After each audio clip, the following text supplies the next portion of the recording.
ചിറ്റൂരിൽ നിന്നുള്ള ഒരു ചതിയുടെ കഥയാണിത്. 14 കുടുംബങ്ങളെ പെരുവഴിയിലാക്കിയ ഒരു വലിയ ചതി.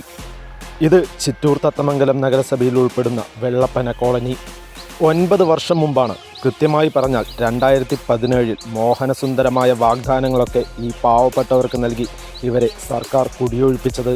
ഓലപ്പുര വീട്ടിലൊക്കെയാണെങ്കിലും ഒരുവിധം സമാധാനത്തോടെ കഴിഞ്ഞു വരികയായിരുന്നു. അവർക്കാണ് വാഗ്ദാനങ്ങൾ നൽകി കുടിയിറക്കിയത്. കുടിയൊഴിപ്പിക്കപ്പെട്ടവരിൽ ഭൂരിഭാഗവും ഇപ്പോൾ താമസിക്കുന്നത് വാടക വീടുകളിലാണ്.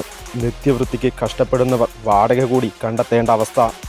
കോടികൾ ചെലവഴിച്ച്, അല്ല കോടികൾ കട്ടുമുടിച്ച് നിർമ്മിച്ച ഇരുമ്പ് ഫ്രെയിമുകളൊക്കെ ഇപ്പോൾ തുരുമ്പ് പിടിച്ചു തുടങ്ങിയിരിക്കുന്നു. ഇനി പാവപ്പെട്ടവർക്കായി നിർമ്മിച്ച ഈ കൊട്ടാരത്തിൻ്റെ നിർമ്മാണ വിശേഷങ്ങളാണെങ്കിൽ ബഹുകേമമാണ്. പുറം ചുമരുകൾ ഉൾപ്പെടെ മറച്ചിരിക്കുന്നത് ഫൈബർ സിമൻറ്റ് ബോർഡ് കൊണ്ടാണ്. മഴയൊന്നു പെയ്താൽ തീരുമാനമാകും. ഒരു ഗതിയും പരഗതിയുമില്ലാത്ത ദരിദ്രനാരായണന്മാർക്ക് ഇത്രയൊക്കെ മതിയെന്ന് തമ്പുരാക്കന്മാർക്ക് തോന്നിയാൽ അവരെ കുറ്റം പറയാൻ സാധിക്കുമോ?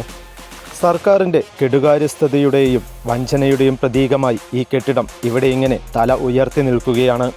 വീണ്ടുമൊരു തിരഞ്ഞെടുപ്പ് അടുക്കുമ്പോൾ ചൂണ്ടുവിരലിലെ മഷി കൊണ്ട് ഇവർക്ക് മറുപടി നൽകുക എന്ന് മാത്രമേ പറയാനുള്ളൂ.